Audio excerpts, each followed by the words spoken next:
अर्जुन के आरोप लगाने पर अहाना ने छोड़ा घर, पोल्टू की साजिश हुआ कामयाब।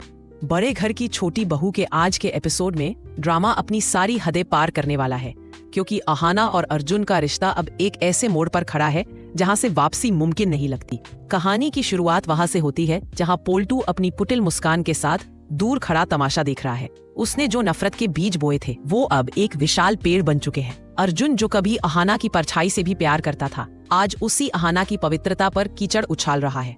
शाम का धुंध हल्का गहरा रहा है और घर के बाहर का माहौल उतना ही तनावपूर्ण है। जब अर्जुन ने अहाना को बॉस की गाड़ी में बैठते देखा तो जैसे उसके दिमाग पर खून सवार हो गया। उसे पोल्टू की वो सारी बातें याद आने लगी कि कैसे अहाना देर रात तक ऑफिस में रुकती है और कैसे उसका बॉस उस पर खास मेहरबानी दिखाता है। अर्जुन चिल्लाते हुए अहाना के सामने आता है और उसके बॉस को बुरी तरह अपमानित करता है।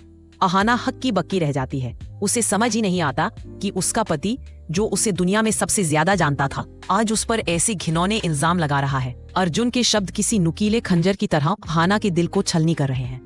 वो उसे बदचलन तक कह देता है और कहता है कि ऑफिस का काम तो सिर्फ एक बहाना है। असल में उसे अपने बॉस के करीब रहना पसंद है। अहाना की आंखों में आंसू तो है, लेकिन उन आंसुओं में अब कमजोरी नहीं बल्कि एक ज्वाला है। वो अर्जुन को रोकने की कोशिश करती है, उसे सच बताने की कोशिश करती है कि वो सिर्फ एक मजबूरी में लिफ्ट ले रही थी, लेकिन अर्जुन सुनने को तैयार नहीं है। जब ये हंगामा बढ़ता है तो पूरा परिवार घर के आंगन में इकट्ठा हो जाता है। दुर्गा देवी, जो इस घर की मुखिया है और अहाना की सास है, अपनी बहू की आंखों में सच्चाई देख पा रही है। उन्हें पता है कि अहाना ने हमेशा इस घर की मर्यादा को सर्वोपरि रखा है, लेकिन दूसरी तरफ उनका अपना बेटा अर्जुन है जो गुस्से में अंधा हो चुका है। पोल्टू धीरे से अर्जुन के कान में जहर घोलता है कि देख भाई, अब भी यकीन नहीं आता तो देख ले कैसे ये अपने बॉस की तरफदारी कर रही है। अर्जुन सबके सामने चिल्लाकर कहता है कि आज से अहाना का इस घर में कोई स्थान नहीं है, क्योंकि उसने इस खानदान की नाक काट दी है। अहाना, जो अब तक चुपचाप सुन रही थी, अपना सिर ऊंचा करती है। उसकी आवाज में एक ऐसी खनक है जो पूरे आंगन को खामोश कर देती है। वह कहती है कि रिश्ता सिर्फ प्यार से नहीं, भरोसे से चलता है, और आज अर्जुन ने उस भरोसे की हत्या की है। अहाना स्पष्ट शब्दों में ऐलान करती है कि उसने कोई गलती नहीं की है और उसका चरित्र किसी के सर्टिफिकेट का मोहताज नहीं है। वह एक शर्त रखती है कि अगर अर्जुन ने आज उसके बॉस से अपनी बदतमीजी के लिए माफी नहीं मांगी और अपने शब्दों को वापस नहीं लिया तो वह इस घर की दहलीज को हमेशा के लिए लांघ जाएगी। दुर्गा देवी बीच बचाव करने की कोशिश करती है। वह अर्जुन को समझाने का प्रयास करती है कि शक का कोई इलाज नहीं होता और वह एक मासूम पर इल्जाम लगा रहा है, लेकिन पोल्टू का षड्यंत्र इतना गहरा है कि अर्जुन को अपनी माँ की बात भी पक्षपात लगती है। अर्जुन अहंकार में आकर कहता है कि वह कभी माफी नहीं मांगेगा, क्योंकि उसने अपनी आंखों से सब देखा है। अहाना को अब समझ आ जाता है कि जिस घर को उसने अपना समझा था, वहाँ उसकी मेहनत और ईमानदारी की कोई कीमत नहीं है। वह अंदर जाती है और बिना कोई गहना या कीमती सामान लिए सिर्फ अपने स्वाभिमान के साथ वापस आती है। पोल्टू मन ही मन जीत का जश्न मना रहा है, क्योंकि अहाना के जाने का मतलब है घर की सत्ता पर उसका कब्जा।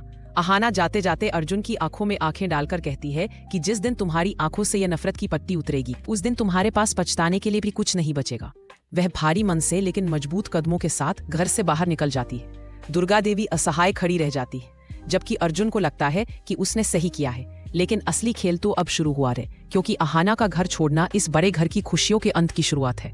अहाना के घर से बाहर कदम रखते ही बड़े घर की छोटी बहू के आंगन में सन्नाटा तो छा गया, लेकिन तूफान अभी बाकी था। अहाना ने ठान लिया था कि वह अब रोकर अपना हक नहीं मांगेगी, बल्कि अपनी सच्चाई खुद साबित करेगी। उसने अपना छोटा सा बैग उठाया और दुर्गा देवी के पैर छूकर घर की दहलीज पार कर ली। अर्जुन गुस्से में पागल होकर अपने कमरे की ओर भागता है और अहाना की सारी तस्वीरें दीवार से उतार देता है। उधर पोल्टू अपनी पत्नी के साथ मिलकर रसोई में मिठाई बांटने की तैयारी करने लगता है। उसे लगता है कि अब अहाना कभी वापस नहीं आएगी और घर की तिजोरी की चाबियां उसकी मुट्ठी में होंगी। लेकिन अहाना इतनी कमजोर नहीं थी। उसने शहर के एक छोटे से वर्किंग वुमेन हॉस्टल में पनाह ली और अगले ही दिन ऑफिस पहुंच गई। उसके बॉस, जो अर्जुन की बदतमीजी से बेहद आहत थे, अहाना को देख हैरान रह गए। अहाना ने उनसे हाथ जोड़कर माफी मांगी और कहा कि सर, मुझे नौकरी से इस्तीफा नहीं देना, बल्कि मुझे उस साजिश की तह तक जाना है जिसने मेरे घर को बर्बाद किया है। अहाना को शक था कि अर्जुन को भड़काने के पीछे किसी और का हाथ है, क्योंकि अर्जुन सीधा है पर इतना शकी कभी नहीं था। इधर घर में दुर्गा देवी ने खाना पीना छोड़ दिया था। वह जानती थी कि अहाना के बिना यह घर केवल ईंटों का ढांचा है। उन्होंने अर्जुन को पास बुलाया और कहा कि बेटा, तूने अपनी आंखों पर विश्वास किया, लेकिन अपने दिल की आवाज नहीं सुनी। अहाना जैसी लड़की इस घर की लक्ष्मी थी। अर्जुन अपनी जिद पर अड़ा रहा, पर धीरे धीरे उसे घर में अहाना की कमी खलने लगी। उसे याद आने लगा कि कैसे उसकी छोटी छोटी जरूरतों का ध्यान अहाना बिना कहे रखती थी। इसी बीच अहाना ने ऑफिस में सीसीटीवी फुटेज खंगालना शुरू किया।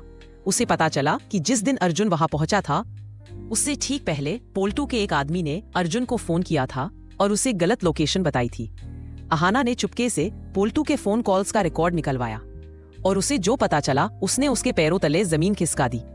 पोल्टू पिछले कई महीनों से ऑफिस के एक कर्मचारी के साथ मिलकर अहाना के खिलाफ गंदी बातें फैला रहा था ताकि अर्जुन उसे घर से निकाल दे और प्रॉपर्टी में अहाना का हिस्सा खत्म हो जाए।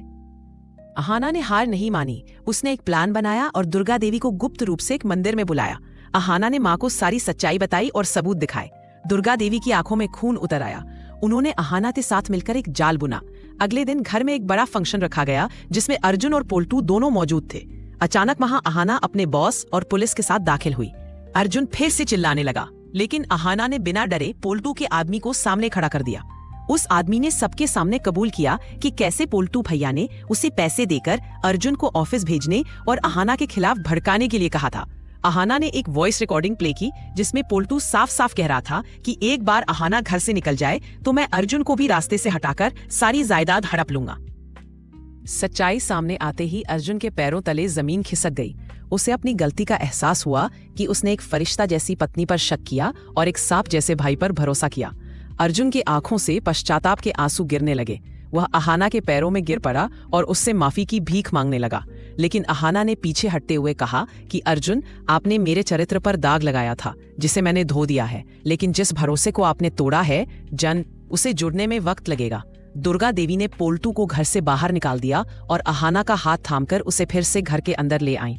हालांकि अहाना वापस तो आ गई, लेकिन उसने अर्जुन को स्पष्ट कर दिया कि अब उसे एक पत्नी का प्यार पाने के लिए खुद को फिर से साबित करना होगा। उस मोड़ पर आकर कहानी ने एक नया रुख ले लिया है, जहां अहाना अब एक डरी हुई बहू नहीं बल्कि एक स्वाभिमानी स्त्री के रूप में घर की बागडोर संभाल रही है। आने वाले एपिसोड्स में देखना रोमांचक होगा कि क्या अर्जुन अहाना का दिल फिर से जीत पाएगा या पोल्टू कोई नई चाल चलकर फिर से तबाही मचाएगा। आज के एपिसोड में बस इतना ही। कमेंट में बताइए स्टोरी कैसा लगा।